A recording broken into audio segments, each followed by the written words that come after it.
Ladies and gentlemen, boys and girls, welcome back to Equity TV. I'm Francis Mayer, and this is Christine Din, and we are going to share more stories of success, fortitude, and conquest. People on this show have changed their lives, and they're a lot like you. They were sitting at one point wondering what it all meant, what they were going to do next, and how they were going to get out of this job. And Christine, we have guests who show us how, do we not? Yes, we do. We have Dr. Mark Martinez. Welcome. And Dr. Martinez, were you one of those guys who was sitting on the couch at one point, or have you always been full of the vigor that led you to get a PhD? Oh, absolutely not. I'm a complete accident when it comes to getting a PhD. I literally am an accident of history. Yeah, I wish everyone else could say that. Well, you know, it's kind of funny because when I never intended on going to college. I always thought that I was going to become a fireman, and so I first went to Cabrillo College. So I grew up in the Santa Cruz Mountains. And I thought, why a fireman? Because they're hot. Well, let's just be honest here. Yeah, that, but no, mostly because I always knew I didn't want to have 9-to-5 job, and so I at least knew what I didn't want to do. But so when I started looking at the firemen, my dad had been a fireman as well, and so I said, this sounds like something I want to do. And I had been told in high school, you've probably heard all these stories, you know, you're not college material, you should get a vocation. I took welding classes and that type of stuff. And so, but I never really intended on going to college. And so I started off getting classes to get a certificate at Cabrillo College. And then I met a couple of fire chiefs, and they said, you know what, if you get an associate's degree in addition to just doing the certificate, you can rise through the system much faster. And so once you start taking the classes necessary for an associate's degree, the history classes, psychology classes, political science classes, I started seeing the world differently. There were some good professors, and I said, wow, this is kind of interesting. And so I got the associate's degree.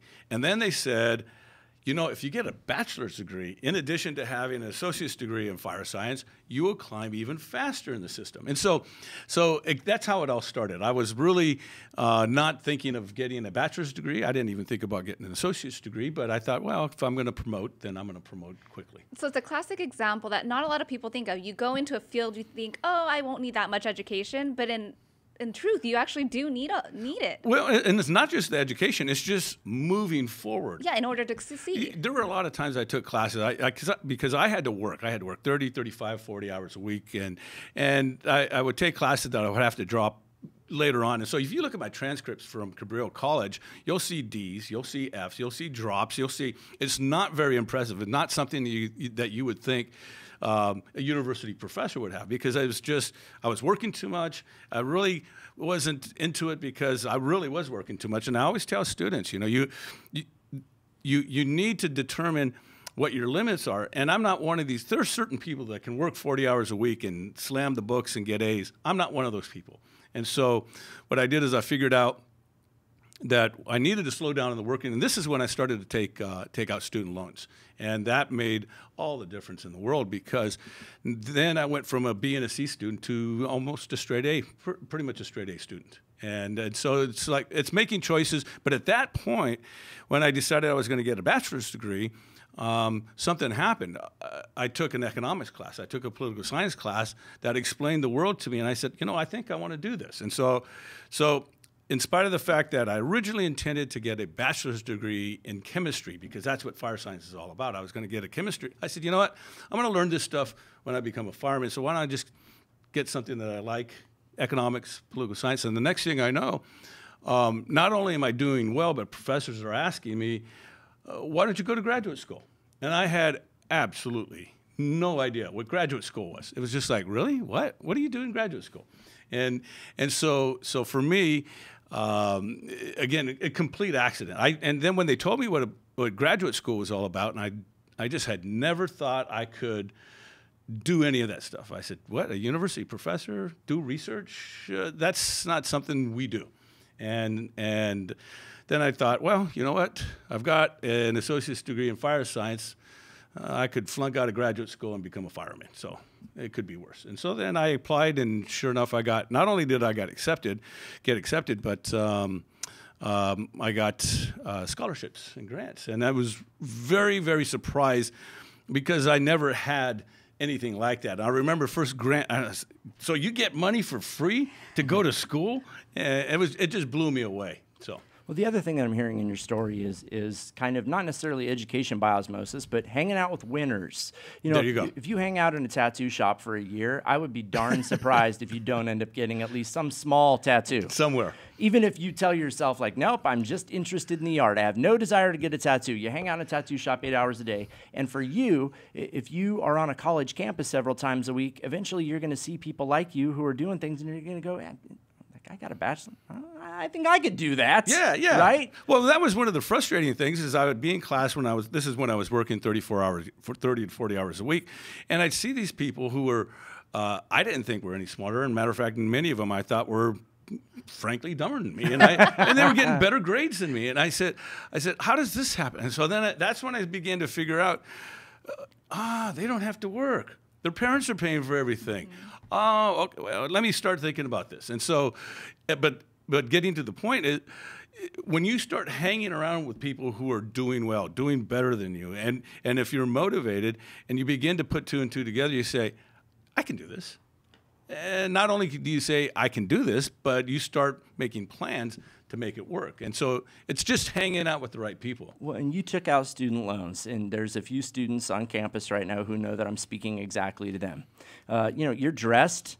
It looks like your shirt's even pressed there. You seem to I be got married, so she takes care of me. Oh, you're married. Wow, you can support a spouse. I have students in the athletic department telling me, oh, Francis, I don't want to take out student loans. I don't want to be in debt. And I tell them, you need to move out of the United States. Debt is part and parcel of citizenship in the United States. At least California. Yeah, of course it is. Yeah, I mean, I owe $200,000 on my mortgage or whatever, and you're going to get that. But out of that, I get a place to live. Your student loans gave you an entirely different quality of life. Yeah, and it's one of the interesting things when I talk to students about it. Yeah, I don't look at it as a debt. Always looked at it as an investment, right? And that's the way we should look at debt, as long as you're not going to Vegas.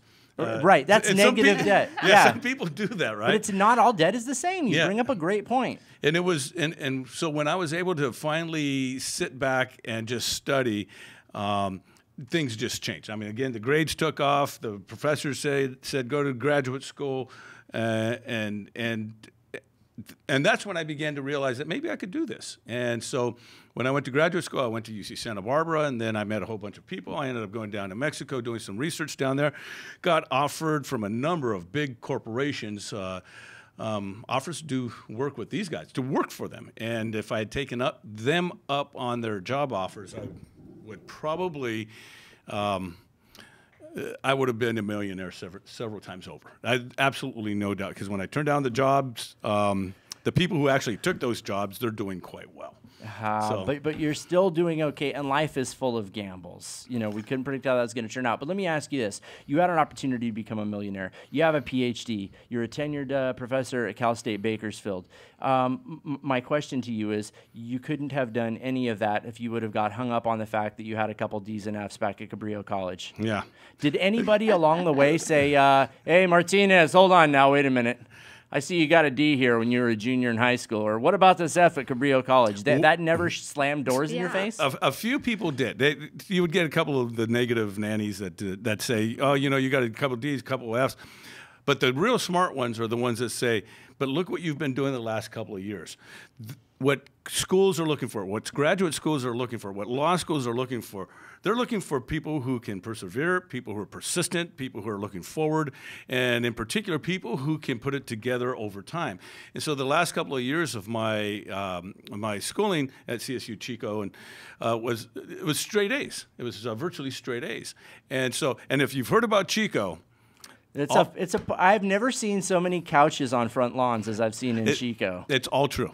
I had a blast, but I also worked. I put myself on a clock, and I studied. And that's the thing. You never lose sight of the priority. You never lose sight of what you're trying to do. So it didn't take you 6 years to get a 4-year degree? No, actually it did because fire science. Think about this. This is one of the problems and the issues. I don't want to say it's a problem, but when you're doing a vocational degree, if you're doing an associate's degree, all of my fire science classes did not transfer over. So even though I was taking chemistry, I knew the periodic table of the elements. I knew what was going to mix with what and explode. And there's certain elements that will mix with air or with water, they'll explode.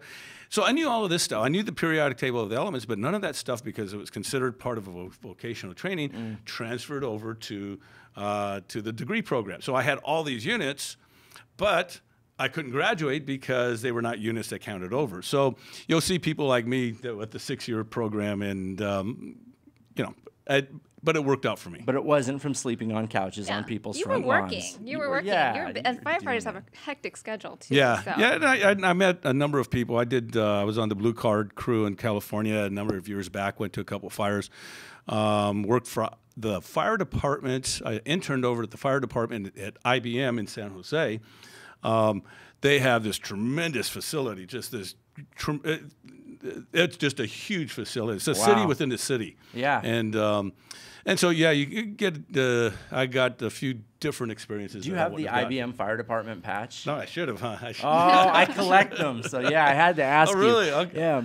Yeah, if you have a connection, I would appreciate it. You do the fire science stuff? You like the fire stuff? I find it very interesting. Yeah, I come from a town where logging and CDF have a huge presence. My uncle was a wildland firefighter, as was my grandfather. So, oh, good. Yeah, that's hard work. Yeah. I was... As they have reminded me, yes. Yeah, I was 19 years old, and I have never, ever sweated, including in football practice and wrestling practice.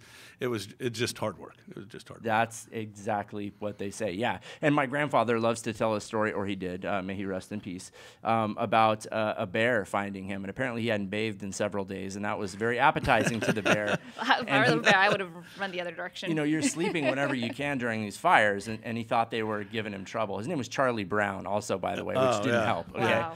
So they were pushing, he thought they were pushing the outside of his sleeping bag, and he screamed at them, and then they stopped, and he went back to sleep. Well, he woke up in the morning, and there were slashes on the outside of the sleeping bag. It was a bear that had been shoving him And around. he was out on a fire? Yeah, and he was just exhausted and didn't realize this thing had pushed him 8 or 10 feet. He thought the guy, boys are being boys.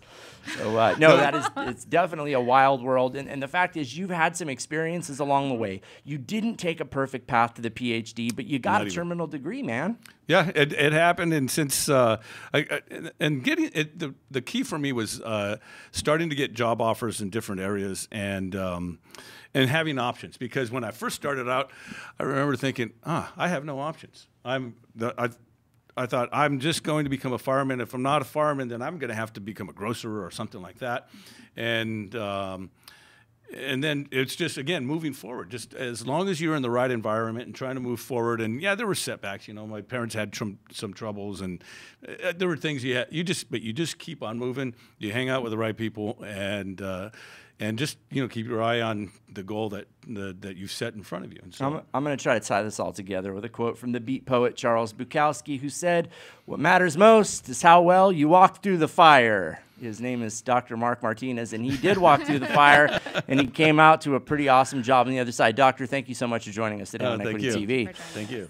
Coming up next, we have a guy who does schmoozing and looks good while he does it. His name is Jay Tamsey, and he is with the Kern County Hispanic Chamber of Commerce. He, too, started it all at BC, but he took a slightly different path than Dr. Martinez, and he'll tell you all about it next on Equity TV.